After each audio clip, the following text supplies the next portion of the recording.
సినీ దర్శకునిగా, సంగీత దర్శకునిగా, నటునిగా, కథా రచయితగా సినిమాని అన్నీ తానే నడిపించగల వెండితెర కెప్టెన్ ఎస్వి కృష్ణారెడ్డి గారు ఎన్నో బ్లాక్ బస్టర్లు చూడగా అందులో టాప్ 10 అనిపించుకునేవి ఇప్పుడు తెలుసుకుందాం. నెంబర్ 1 శుభలగ్నం. భారీ కలెక్షన్లతో పాటు పలు అవార్డులను కూడా గెలుచుకున్న ఈ మూవీ 1994 సెప్టెంబర్ 30న రావడం జరిగింది.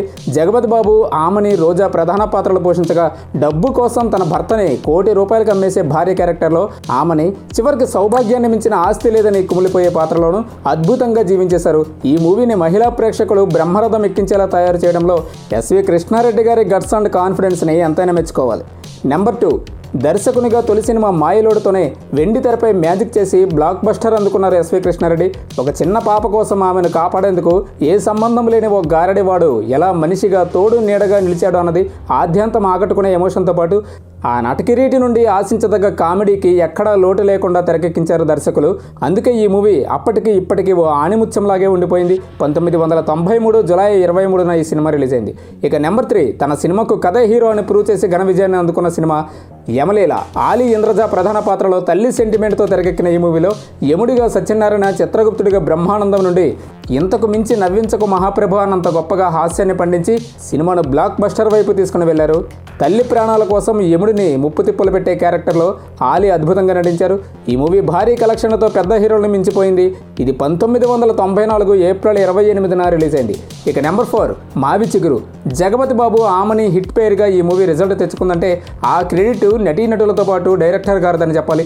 తాను చనిపోతానని తెలిసి శ్రీరామచంద్రుడు లాంటి తన భర్త ఒంటరిగా మిగిలిపోకూడదని ఆమని పరితపించే విధానం, ఆడే నాటకం ఆడియన్స్ కళ్ళు చెమర్చేలా ఉంటుంది. ఈ మూవీ 1996లో వచ్చి బ్లాక్ బస్టర్గా నిలిచింది. ముఖ్యంగా అల్లు రామలింగయ్య పాట రంజు భలే రామ్చిలక్ అనేది ఎవర్ గ్రీన్ హైలైట్. ఇక number 5 super star Krishna, Soundarya hero హీరోయిన్లుగా నెంబర్ 1 అనిపించుకున్న మూవీ నెంబర్ 1. 1994 సంక్రాంతి కానుకగా వచ్చిన ఈ సినిమా ఆ ఏడాది టాప్ 4 హైయెస్ట్ గ్రాసర్గా వరల్డ్ వైడ్ 6 కోట్ల మేర షేర్ రాబట్టి కృష్ణ మజాకా అనిపించింది. మరి అలా ఫ్యామిలీ బాండింగ్తో కథను తయారు చేశారు ఎస్వి. చిన్నప్పుడే తండ్రి మరణంతో తమ్ముడు, చెల్లెలి బాధ్యతల్ని తన భుజాలపై మోసే హీరో తర్వాత ఎలాంటి చిక్కుల నుండి బయటపడ్డాడు అన్నది ఆసక్తికరంగా తీసుకుని వెళ్లారు సినిమాని. ఇక నెంబర్ 6 రాజేంద్రుడు, గజేంద్రుడు.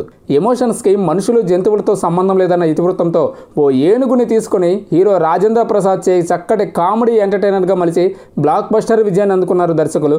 ఈ మూవీ 1993లో రిలీజ్ అయింది. అద్భుతమైన పాటలను ఇవ్వడంలో కూడా ఎక్కడా వెనకడుగు వేయలేదు మ్యూజిక్ డైరెక్టర్ ఎస్వి కృష్ణారెడ్డి. 7 ఆహ్వానం. శ్రీకాంత్, రమ్యకృష్ణలతో కుటుంబ కథ ప్రేక్షకులచే హారతులు పట్టించుకున్న మూవీని తీసి ఉండాల్సిన డైరెక్టర్ రా బాబు అనిపించుకున్నారు ఎస్వి. డబ్బు కోసం భార్యకి విడాకులు ఇవ్వాలనుకునే భర్త అయితే విడాకులంటే ఆటలు కాదని పెళ్లి యొక్క పవిత్రతను గురించి అతడికి తెలియజెప్పే అద్భుతమైన క్లైమాక్స్తో రమ్యకృష్ణ ఇలా మూవీని ఓ లెక్కలో తెరకెక్కించారు. పాటలతో అద్భుతము చేశారు. 8 ఎస్వి నుండి వచ్చిన మరో family and comedy entertainer Ghatotkachudu. Comedian AVS చే రంగు పడుద్ది అనే డైలాగ్ అప్పట్లో పెద్ద ట్రెండ్. ఆలీ, రోజా, కైకాల సత్యనారాయణ ప్రధాన పాత్రలో ఒక రోబోని కూడా తీసుకొచ్చి సైన్స్ అండ్ మైథలాజికల్ కాన్సెప్ట్ని జోడించి తెలుగు ప్రేక్షకులకి ఓ సరికొత్త విందు పంచారు ఎస్వి. ఇందులో అందాల అపరంజి బొమ్మ పాట తల్లి సెంటిమెంట్ పాటల్లోనే ఓ ఆణిముత్యం. 9 పెళ్ళాం ఊరెళ్తే. ఇక ఇందులో ఆడియన్స్ను అస్సలు క్షమించలేదు. కామెడీ బాణాలతో ఓ పెద్ద యుద్ధమే చేశారు. శ్రీకాంత్, సునీల్, వేణులతో ఈ మూవీ బాక్సాఫీస్ వద్ద భారీ విజయాన్ని దక్కించుకోగా ఈ సినిమా తర్వాత నుండి ఎస్వి కృష్ణారెడ్డి గారికి సరైన సినిమాలు పడకపోవడం అనేది కొంత బాధాకరమని చెప్పాలి. 10 ఇక ఎస్వి కృష్ణారెడ్డి గారి నుండి టాప్ 10లో చెప్పుకునే చివరి మూవీ ఎగిరే పావురమా. ఆహా ఏమి రుచి అంటూ డైరెక్టర్ వంకాయని పొగిడితే ఆహా ఏమి సినిమా అని ఆడియన్స్ డైరెక్టర్ని పొగిడేలా చేశారు. అంత చక్కటి ప్రేమ కథ చిత్రంగా ఆకట్టుకున్న ఈ మూవీలో జేడి చక్రవర్తి, లైలా, శ్రీకాంత్లు ప్రధాన పాత్రలు పోషించారు. తన మేనకోడల్ని శ్రీకాంత్ ప్రేమించడంతో జేడి చక్రవర్తి ఎలాంటి నిర్ణయాలు తీసుకున్నాడు అన్నది ఆకట్టుకుంటుంది. ఈ మూవీ 1997లో రిలీజ్ అయి ఘన విజయాన్ని దక్కించుకుంది. ఇలా మొత్తంగా ఓ దశాబ్దం పాటు ఎస్వి కృష్ణారెడ్డి తిరుగులేని దర్శకునిగా పేరు తెచ్చుకున్నారు.